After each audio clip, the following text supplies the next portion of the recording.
So hey hello friends, how are you. आशा करती हूँ कि आप लोग ठीक ही होंगे। तो चलिए स्टोरी के लास्ट पार्ट में जान लेते हैं कि क्या हुआ था। तो स्टोरी के लास्ट पार्ट में जो मानवी होती है वो अपने रूम के बालकनी में खड़ी होती है। उसके हाथ में एक फ़ोटो थी जो किसी छोटी सी बच्ची की थी। उसकी आंखें नीली थी। उस फोटो को देखकर मानवी की कुछ पुरानी यादें ताज़ा हो जाती हैं। वो उन यादों में कहीं खो सी जाती है। यहाँ रात का समय था। मानवी और अवनी जी मीना जी के द्वारा भेजी गई निशा की पिक्स देख रही थी। पिक्स देखते हुए मानवी की आंखों में अलग ही चमक थी। मानवी निशा को देखते हुए अवनी जी से कहती है, मम्मा ये बेबी कितनी क्यूट है ना, और इसकी आंखें भी नीली हैं। मुझे तो ना इससे पहली नज़र में ही प्यार हो गया है। जब मैं बड़ी हो जाऊंगी ना तो इसी से शादी करूंगी और यही मेरी वाइफ होगी। मानवी की बात सुनकर अवनी जी और पास में बैठे अलख जी हंसने लगते हैं। उन दोनों को यूं हंसता देखकर मानवी मुंह बनाते हुए कहती है, मैंने कोई जोक नहीं सुनाया है जो आप लोग इस तरह से हंस रहे हैं। मानवी की बात सुनकर अलख जी अपनी हंसी कंट्रोल कर मानवी को अपने पास बुलाते हैं और कहते, इधर आओ। मानवी भी उनके पास चली जाती है। अलख जी उसे अपनी गोद में बैठाते हुए कहते हैं, शादी तो तुम कर लोगी लेकिन पहले बड़ी तो हो जाओ, और तुम एक लड़की से शादी करोगी। ये इतना आसान नहीं होगा, लेकिन तुम दुनिया की फिक्र मत करना। उनका काम है कहना, कहते रहेंगे। तुम सिर्फ वो करना जो तुम्हारा दिल कहे, ओके। और तुम्हें उसका खुद से भी ज़्यादा ख्याल रखना होगा, समझी। अलख जी की बात उस समय मानवी को समझ नहीं आई, लेकिन वो इतना ज़रूर समझ चुकी थी कि उसे अपनी वाइफ का ख्याल रखना है। और लोग चाहे कुछ भी कहें, लेकिन उसे सिर्फ वो करना है जो उसे अच्छा लगे। मानवी आंखें बंद करके अलख जी को याद करते हुए कहती है, पापा देखो आज मैं वही कर रही हूँ जो मेरा दिल चाहता है। कल मेरी वाइफ मेरी हो जाएगी। मुझे मेरा बचपन का प्यार मिल जाएगा। मैं उसका खुद से भी ज़्यादा ख्याल रखूँगी।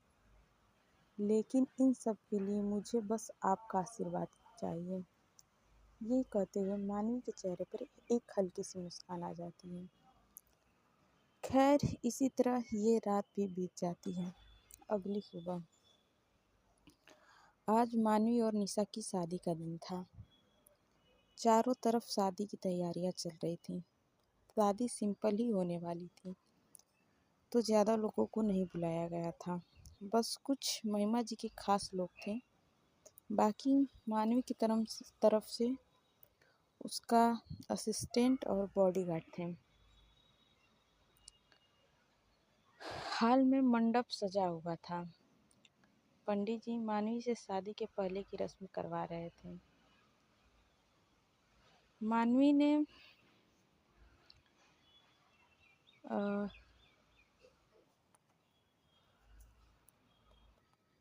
एक रेड कलर का बहुत प्यारा सा लहंगा पहना हुआ था, जिसमें वो बहुत ज़्यादा ब्यूटीफुल लग रही थी।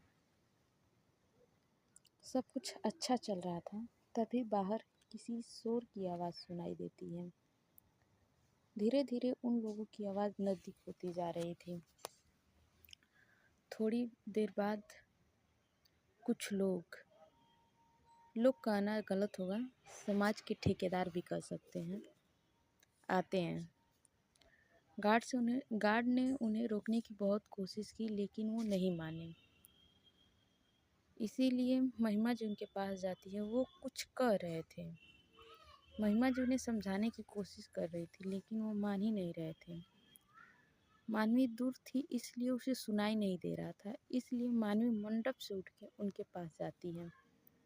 तभी उनमें से एक आदमी कहता है, आप एक लड़की की शादी एक लड़की से करा रही हैं।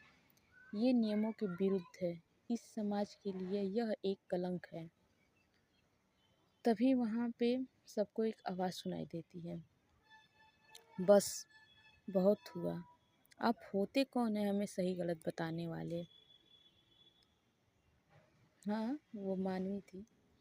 मानवी वहाँ आते हुए उस आदमी की बात सुन के गुस्से से कहती है। मानवी की बात सुनकर एक और आदमी कहता है, हमें इस समाज के नागरिक हैं। हम ये कभी भी अनर्थ नहीं होने देंगे। उस आदमी की बात सुनकर मानवी के चेहरे पर एक डेविल वाली स्माइल आ जाती है और वह उसी लहजे में कहती है, ओह रियली? ये समाज के नागरिक तब कहाँ जाते हैं जब किसी लड़की के साथ गलत होता है या किसी बेकसूर को बिना गलती के सज़ा दी जाती है। तब तो आपकी ज़बान नहीं खुलती। आप जैसे लोगों की वजह से, ऐसी सोच की वजह से पता नहीं कितने लोग घुट-घुट कर जीते हैं, बट मैं ऐसी नहीं हूँ। तो आपसे किसी ने राय नहीं मांगी है। और वो अपना हाथ जोड़कर कहती है, कृपया आप अपना ज्ञान अपने पास रखें और यहाँ से दफ़ा हो जाएं। मानवी की इतनी बेइज्जती के बाद वो लोग बेशर्मों की तरह वहाँ खड़े रहते हैं। ये देखकर मानवी कहती है, सच ही कहा है किसी ने, कुत्ते की दुम कभी भी सीधी नहीं हो सकती। और चिल्लाते हुए बोलती है, सिक्योरिटी, इन्हें इज्जत के साथ यहाँ से निकालो। मानवी की बात सुनकर गार्ड आ जाते हैं। वो कुछ कहते उससे पहले ही वो लोग अपने आप ही वहाँ से चले जाते हैं। भाई बेइज्जती कराने का इनको शौक जो चढ़ा था, करा ली। खैर, मानवी भी जाकर फिर से मंडप में बैठ जाती हैं, लेकिन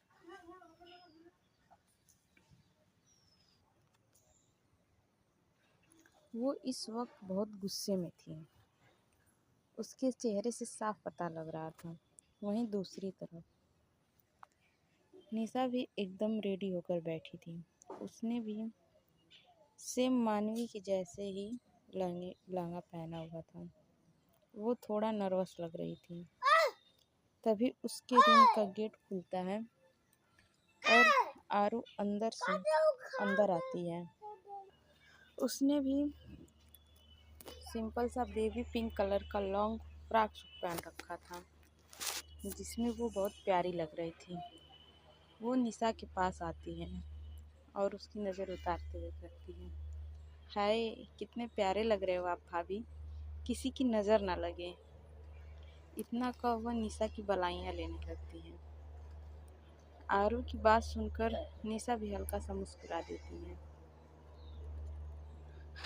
आरू निशा को खड़ा करते हुए कहती है, चलिए भाभी, शादी का मुहूर्त का समय हो चुका है, पंडित जी आपको बुला रहे हैं। आरू की बात सुनकर निशा भी खड़ी हो जाती है और उसके साथ चली जाती है। थोड़ी देर बाद निशा मानवी के साथ मंडप में बैठी हुई थी और पंडित जी मंत्र पढ़ रहे थे। सो फ्रेंड्स, अब इसके आगे का पार्ट जानेंगे कल कि क्या होता है। तब तक के लिए आप लोग अपना ख्याल रखिए and bye, good night, take care, bye bye.